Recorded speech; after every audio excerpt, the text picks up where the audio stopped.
এক ব্যক্তি ৫০০ টাকায় একটি জামা কিনলো, তার ৫০% ক্ষতি হলো। ওই ব্যক্তি কত টাকায় জামাটি কিনলে তার ৫০% লাভ হতো?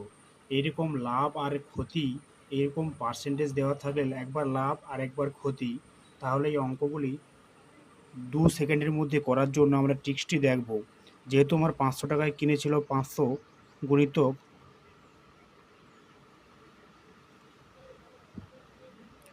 টোটাল টাকা আমার ১০০, তার মধ্যে বলছে যেটা লাভ সেটা উপরে লিখব।